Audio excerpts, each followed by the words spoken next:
Salut tout le monde, c'est Monsieur Toon de Toon Studio Prod. Aujourd'hui content de vous retrouver dans cette nouvelle vidéo. Moi je suis super en forme, là aujourd'hui on va faire un top 4 des meilleurs parcs Disney dont je rêve d'aller. Et bah c'est une question un petit peu bête finalement, mais ça demande un petit classement quand même, et je vais vous expliquer pourquoi finalement je considère un parc mieux que l'autre. Donc voilà, j'ai fait un petit classement des parcs vraiment dont je rêve vraiment absolument d'y aller. Donc dans cette vidéo c'est très simple, je vais vous faire un petit classement justement des meilleurs parcs Disney en tout cas que j'ai vraiment là, je rêve d'y aller quoi. C'est-à-dire que si je devais y aller maintenant, voilà ce que je choisirais à l'heure actuelle quoi.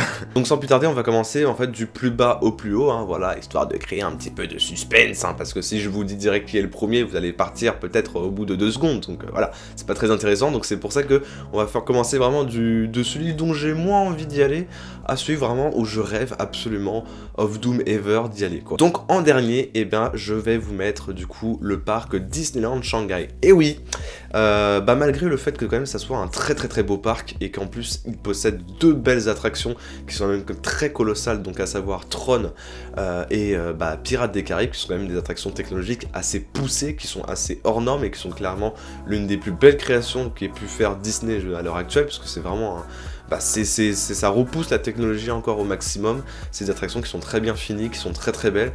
Mais en fait, malgré ça, en fait, le problème, je dirais, à Shanghai Disneyland, c'est que c'est encore un parc qui est un poil trop jeune. Du coup, il n'y a pas énormément de choses. C'est vrai que moi, j'ai entendu des gens dire qu'apparemment, en une demi-journée, on avait déjà terminé de faire le parc. Donc, c'est quand même très petit. Et c'est surtout que ça manque encore un petit peu de détails, finalement, quand on voit. Il n'y a pas de Main Street, donc c'est remplacé par Mickey Avenue, qui est donc l'équivalent d'un Main Street, mais version un peu cartoon, donc c'est très différent, mais je pense que quand même il mérite sa place dans le classement, parce que dans tous les cas c'est quand même un parc qui est extrêmement original, qui est unique, et c'est ça surtout qui donne envie d'aller à Disneyland Shanghai. C'est finalement que vous allez retrouver des attractions que vous allez trouver nulle part ailleurs dans les autres parcs Disney. Après bien évidemment ils sont en train de construire également Toy Story Land qui va bientôt ouvrir ses portes, et qui est vraiment presque un copier-coller de Toy Story Playland, donc là c'est la première fois que finalement on va retrouver une attraction qui est déjà similaire dans les autres parcs Disney. Mais moi je trouve quand même que c'est un parc qui a du potentiel, qui pour le moment n'a pas grand chose. C'est vrai, on peut pas forcément dire que c'est le meilleur parc Disney parce qu'il y a 3-4 attractions majeures, et puis après c'est vraiment, c'est presque plus de la balade qu'autre chose. Mais je pense que dans plusieurs années, voilà, dans quelques années, ça va s'avérer être un des parcs les plus conséquents de tous les parcs Disney. Après voilà, il faut attendre un petit peu quand même. Et ensuite, en autre parc Disney dont je rêve absolument d'y aller, c'est Hong Kong Disneyland. Voilà, c'est le parc un petit peu qu'on oublie très souvent, je ne comprends pas d'ailleurs, mais ce parc est vraiment très authentique encore une fois, et très unique, puisque finalement, moi je pense que ce qui a vraiment donné cette envie pour moi d'aller vraiment découvrir Hong Kong Disneyland finalement, c'est à la fois ces spectacles qui sont vraiment super beaux d'ailleurs, apparemment ils font des très beaux spectacles à Hong Kong Disneyland, et puis c'est surtout aussi le fait que, il y a Mystic Manor et Grizzly Gulch, et ça vraiment, rien que pour ça, ça demande une petite visite de ce parc là qui est vraiment fabuleux, parce que donc c'est l'une finalement des 2 dernières attractions qui sont des créations originales créées par Disney, donc c'est encore rare d'avoir des créations originales, parce que finalement, comme je vous l'ai dit, l'une des dernières ça doit être celle de Tokyo Disneyland avec la Tour de la Terreur, il y a Grizzly Gulch du coup et Mystic Manor, mais c'est vrai qu'il y a très peu encore une fois de créations originales vraiment, qui sont vraiment faites de toutes pièces par Disney, ça existe de moins en moins, et là finalement avec Mystic Manor et Grizzly Gulch, on a quand même 2 attractions qui sont quand même très colossales, l'une qui ressemble un plus à, on va dire, à un Big Thunder Mountain, et qui reprend un petit peu les codes de Expédition Everest, qui est donc à Disney Animal Kingdom en Floride, parce que finalement ce qui est cool dans Grizzly Gulch, c'est que c'est ça en fait, ça fait complètement penser à un Big Thunder Mountain, mais vraiment à la sauce Expédition Everest, donc en fait le train part en arrière à un moment donné. Franchement c'est vraiment une attraction qui est vraiment magnifique, voilà, qui a un design vraiment absolument éblouissant, j'ai envie de dire. Et Mystic Manor, je suis désolé, cette attraction là pour moi c'est un classique des parcs Disney, voilà, on la met encore une fois un petit peu à part par rapport aux autres parcs, parce que c'est pas du Phantom Manor ou du Haunted Mansion, c'est pas du tout dans cet univers là de la storyline de Frontierland, mais pourtant voilà, c'est quand même une attraction qui est quand même très colossale, et qui niveau technologique a quand même révolutionné un petit peu je sais pas, l'univers Disney, parce que finalement c'est la première fois qu'on a pu voir une attraction de type un peu Ratatouille, c'est-à-dire avec les track ride, donc en mode les trains sont contrôlés par Wi-Fi sans rail, ça c'est quand même quelque chose, c'était une première à Disney, donc c'est une première technologique, et puis les animatronics étaient extrêmement poussés aussi comme ce qu'on peut voir aussi dans le Land Avatar. Enfin voilà, c'est une attraction quand même qui a énormément de potentiel et qui est vraiment très très belle, et la storyline est réussite, et c'est ça qui est cool, c'est qu'on découvre vraiment toute une nouvelle ambiance en fonction des pays, et je trouve que c'est vraiment très réussi quoi. Donc voilà, c'est un parc que je mettrai pas forcément en premier parce que encore une fois il est très petit, il a même pas de parc secondaire, donc il a pas de Walt Disney Studio ou quoi que ce soit, donc c'est dommage. Mais voilà, ceci dit, il prépare quand même de très belles choses quand même à Hong Kong Disneyland, parce que si vous n'êtes pas au courant, ils sont en train de faire justement un projet d'extension qui coûte à peu près 10 milliards d'euros, enfin c'est énorme, c'est n'importe quoi. 10 milliards d'euros, je crois que vous vous rendez même pas compte de la valeur que c'est. Même moi je ne m'en rends pas compte, 10 milliards c'est immense quoi. Et donc c'est vraiment pour construire tout un land enfin Marvel, j'allais dire Iron Man, hein, excusez-moi. Il y a un land Frozen aussi qui est en construction, c'est quand même assez époustouflant, et il n'y a pas, et encore une fois, je précise, il n'y a pas ce genre de choses là dans les autres parcs Disney, et ça le rend encore d'autant plus unique. Et moi, plus un parc Disney est unique, plus il m'attire pour moi. C'est ça l'intérêt vraiment d'un parc Disney, c'est qu'il soit unique en fonction de son pays, et ça vraiment, ça c'est génial. Et donc juste au-dessus de notre petit classement, eh bien je mettrai Tokyo Disneyland. Et oui, c'est le parc pourtant que je vous, à chaque fois que je vous gratifie, que je vous dis ouais, il est génial, c'est le meilleur parc Disney du monde, et là pourtant je l'ai pas mis dans les premiers. Bah oui, mais c'est parce que finalement, encore une fois, le problème avec Tokyo Disneyland, c'est que c'est un parc qui est encore petit.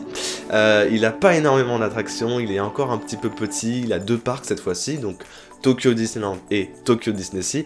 Moi j'ai une énorme préférence surtout pour Tokyo Disney Sea, qui lui vraiment se sort, par exemple, désolé de l'interprétation, mais se sort des doigts du cul des autres parcs Disney, parce que vraiment là en fait c'est un parc qui, là le mot unique est faible pour représenter ce parc, c'est vraiment, c'est presque un parc vraiment à thème Disney, mais qui est complètement à part des autres. Là je le dis, oui, c'est complètement à part. Donc voilà, je devais le mettre dans le classement parce que c'est peut-être un parc que j'aurai l'occasion de faire cette année, parce que je prévois d'aller au Japon, et franchement, bah c'est un rêve quoi, c'est un rêve, ce parc là il est magnifique, et je pense que pour faire un vlog et des photos, franchement je vais m'éclater, parce que c'est magnifique, c'est tellement dépaysant, tellement beau, c'est tellement propre surtout, et tout est une réussite dans ce parc là franchement. En deuxième position, eh bien apprêtez-vous, et chers amis, j'ai mis Disney World. Et ouais, bah, encore une fois, ça doit être un petit peu surprenant pour vous, parce que Disney World, c'est quand même, bah, c'est immense. Disney World, c'est quand même le plus gros parc Disney du monde, et donc c'est là où il y a le plus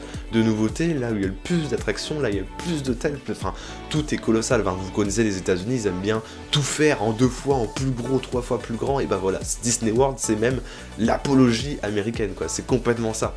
En fait, voilà, ce que moi je reproche finalement à Disney World, qu'il n'y a pas par exemple avec le premier, comme on le dira tout à l'heure, eh bien c'est finalement cette cohérence des landes. Pour moi, un petit peu, le fait que Disney World finalement mise trop sur le côté entertainment colossal, allez, bam, on va te foutre un immense land, et bah ça, je trouve que ça perd un petit peu de ce côté magique. Je trouve que finalement, ça rivalise plus avec un Universal Studios qui, lui, implante vraiment un land immense, par exemple comme celui d'Harry Potter, ou par exemple prochainement avec le land Nintendo. Voilà, bah, c'est impressionnant, c'est beau, c'est grandiose, mais finalement on perd un petit peu ce côté vraiment magique et Disney, puisque finalement c'est tellement colossal que ça en fait presque fake. Je sais pas comment vous expliquer, mais c'est ça qui me dérange vraiment dans Disney World, je pense, c'est que ce côté magique là, on le retrouve moins finalement par exemple à Disneyland Paris, parce que c'est un parc qui est extrêmement bien construit, où il y a une storyline très riche, et tous ces trucs là en Floride c'est beaucoup moins poussé. Le parc, au niveau de sa storyline en général, même de ses lands, comme nous on a à Disneyland Paris, c'est vraiment très différent. C'est-à-dire que leur Frontierland, il a une storyline, mais il est beaucoup moins poussé. Et par exemple, c'est exactement pareil pour leur Discoveryland qui est beaucoup plus simpliste, qui est moins travaillé, je trouve, comparé à notre version française. Il y a beaucoup de choses comme ça, moi, qui me déplaisent un peu à Disney World. Après, bien évidemment, il y a des incontournables à Disney World, je veux dire. Le Land Avatar, pour moi, c'est quand même une réussite. Ce land-là, il est vraiment magnifique, et surtout de nuit, quand on voit le travail qui a été fait, c'est quand même assez impressionnant. Ou par exemple, juste le New Fantasyland, des trucs comme ça, des attractions quand même qui sont très emblématiques. En fait, moi, j'aimerais bien y aller, mais vraiment parce que c'est le l'endroit aussi où il y a le plus d'attractions Disney au monde. Donc s'il y a un endroit où vous avez envie de faire toutes les attractions Disney, c'est Disney World, parce qu'il y a Splash Mountain, il y a Expédition Ivresse, il y a vraiment des attractions phares des parcs Disney, Test Track par exemple, voilà, il y a plein de trucs. Et pour moi c'est un parc quand même qui est forcément incontournable, s'il y a un parc à choisir, forcément ça serait celui-ci. Mais pour moi il y a des éléments qui font que ça ne peut pas être le meilleur parc Disney, parce que c'est pas forcément celui qui a été le mieux fini en fait. Et donc, chers amis, voilà, en première position, eh bien je mets Disneyland Resort, le véritable parc Disney. Parce que finalement, c'est lui qui est à l'origine de tout, c'est lui qui a lancé en fait cette vague de popularisation de Disney, des parcs Disney. C'est ça, c'est Disneyland Resort, c'est lui le tout premier, c'est lui qui a inventé toute cette mode-là autour des parcs à thème. Et c'est pour ça que je le mets en premier aussi, d'un côté, c'est parce que c'est très symbolique, c'est Walt Disney lui-même qui a créé et conceptualisé ce parc-là, donc c'est... Déjà, au niveau, pour un passionné, c'est quand même quelque chose d'assez incroyable de se dire, tu rentres dans le parc de celui qui a créé vraiment le Disney, quoi, et qui a pu marcher à travers les pierres, enfin, je vais trop loin peut-être, mais voilà, enfin, c'est très symbolique pour moi, Disneyland Resort, c'est vraiment la base. C'est pour un passionné, je dirais que Disneyland Resort, c'est le meilleur parc du monde, et pour quelqu'un qui aime l'univers Disney, qui est fan, mais sans plus de l'univers Disney, c'est Disney World. Bah, pour moi, c'est ça en fait. Et puis je trouve que finalement, le land, par exemple, Disney California Adventure, est vraiment très bien fini, voilà. Parce que c'est un land finalement qui reprend, qui n'a pas forcément de thème, puisque voilà, c'est vraiment l'aventure, et finalement, c'est con à dire, mais ça marche bien, parce qu'ils arrivent à implanter toutes sortes d'attractions différentes, et ils n'ont pas vraiment de limites. Comme l'aventure, c'est un peu Disney déjà de base. Ils arrivent à mettre le plein d'attractions, donc on a du Marvel, on a du Star Wars, on a du Disney, on a du Pixar. Dans ce parc-là, on a de tout en fait, c'est vraiment extrêmement varié. Et c'est ça qui le rend vachement unique. Et surtout qu'il y a des attractions quand même qui sont très sympas. Il y a Monstre ici, il y a Grizzly, River Run aussi, qui est une attraction très colossale et qui ressemble un petit peu visuellement d'ailleurs à Grizzly Gulch. Vous avez les Gardiens de la Galaxie, vous avez plein de choses comme ça, ou le spectacle World of Color, qui sont quand même des j'ai envie de dire presque des... Je sais pas comment expliquer, mais c'est l'essence même de Disney. Et là on ressent la magie dans ces attractions-là, c'est parce que tout a été bien méticuleusement travaillé, tout est là pour créer la magie vraiment. Et c'est, je pense, clairement le parc, je pense, qui me procurera le plus de sensations au niveau de cet effet magique vraiment de l'univers Disney, je pense. Après vous avez aussi Disneyland Resort qui fait des spectacles vraiment super beaux à chaque fois, hein, quand on peut voir les spectacles qu'ils font au niveau des feux d'artifice et tout le reste, c'est assez impressionnant quand même.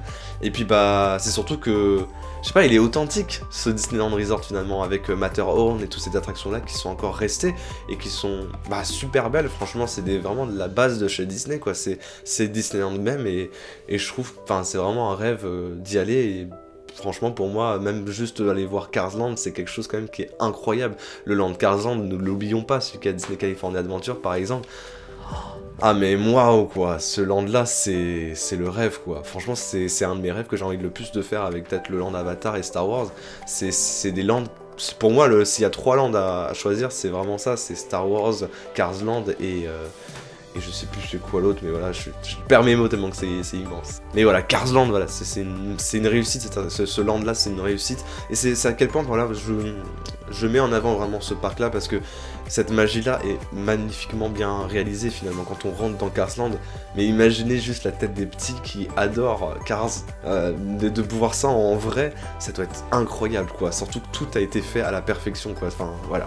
Et vous, quel est votre meilleur parc Disney, ou du moins quel est votre rêve? Si voilà, vous devez prendre une valise là, à partir de ce soir, on vous dit hop, tu choisis un parc Disney au choix, et bah où est-ce que vous irez en priorité? Dites-le moi, et faites-le moi savoir en commentaire, je serais vraiment très intéressé. En tout cas, j'espère que cette vidéo vous aura plu, on se retrouve très prochainement. N'oubliez pas le petit pouce bleu de soutien, voilà, je vais y arriver. À partager bien évidemment, vous abonner, c'est très important, il faut que vous partagiez, que vous fassiez connaître la communauté. Merci encore une fois aux tipeurs, ne les oublions pas parce qu'ils sont très importants et ils contribuent encore une fois à la chaîne. Et on se retrouve du coup très prochainement pour de nouvelles aventures. C'était Monsieur Toon de Toon Studio Prod. À la prochaine, je vous embrasse très fort. Ciao ciao.